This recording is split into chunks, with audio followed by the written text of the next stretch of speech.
Big boss house నుంచి top 3 కంటెస్టెంట్‌గా demon eliminate అయ్యాడు. నిజం చెప్పాలి అంటే సీజన్‌లో లాస్ట్ వీక్ వరకు కూడా ఆల్మోస్ట్ 2, 3 డేస్ వరకు కూడా demon top 4, Sanjana top 5, top 3 Emmanuel అని అనుకున్నాం. ఎందుకంటే తనిచ్చిన ఎంటర్‌టైన్‌మెంట్ వేరే లెవెల్ కదా! కానీ బిగ్ బాస్ హౌస్ నుంచి బయటకొచ్చిన తర్వాత డెమాన్ పవన్ రితు గురించి షాకింగ్ కామెంట్స్ అయితే చేశాడు.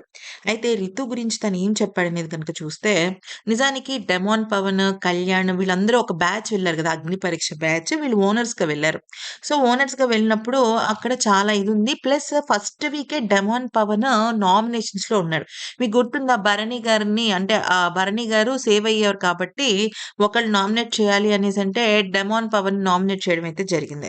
సో, 'డెమాన్ పవన్' నామినేట్ చేసినప్పుడు ఏం జరిగిందంటే వాళ్ళ అగ్ని పరీక్షకి సంబంధించిన వాళ్ళందరూ కూడా డెమాన్ సేవ్ అవ్వాలని చెప్పేసి చాలా కోరుకున్నారట.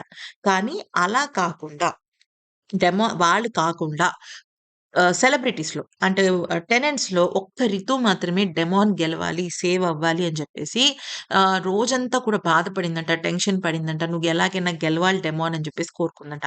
ఆ తర్వాత డెమాన్ పవనే ఫస్ట్ కెప్టెన్ అవ్వాలని చెప్పి కూడా చాలా కోరుకుందట. కానీ తనకు ఆ అవకాశం రాకపోయేటప్పటికి సెకండ్ కెప్టెన్ అయినా నువ్వవ్వాలి అని చెప్పేసి అనుకుందంట. అప్పుడు మీకు గుర్తుంది గదా! భరణి గారు రంగు పూసే విషయంలో కూడా ఒక కాంట్రోవర్సీ జరిగింది. "నువ్వు మేనిఫెస్ట్ చేసావు" అని చెప్పేసేసి రితునన్నారు చూసారా? సో, అదంతా కూడా చెప్పి, నేను అందుకనే ఆర్గానిక్‌గా దానికి కనెక్ట్ అయ్యాను సార్. అంతకు మించి ఏం లేదంటే, మరి నీకెందుకు రితు అంటే కోపమొచ్చింది అంటే, సార్ మధ్యలో ఫైర్ స్టార్మ్స్ వాళ్ళు రావడం అయితే జరిగింది. వాళ్ళు ప్రతి ఒక్కరు కూడా ఏమన్నారంటే, "రితుతో దూరంగా ఉండు, రితుతో దూరంగా ఉండు.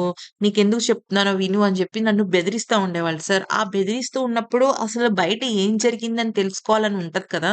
నా గేమ్ ఎక్కడైనా రాంగ్ ఎళ్తుందా? ఒకళ్ళు కాదు, ఇద్దరు కాదు. వచ్చిన ప్రతి ఒక్కళ్ళు ఇదే మాట చెప్తుండేసరికి నాకెందుకో భయమేసి నేను వాళ్ళని అడగడం అయితే జరిగింది. ఒకటికి 2, 3 సార్లు అడగడంతో నా మీద నీకు ట్రస్ట్ లేదు. నువ్వు అసలు నన్ను నమ్మటం లేదు.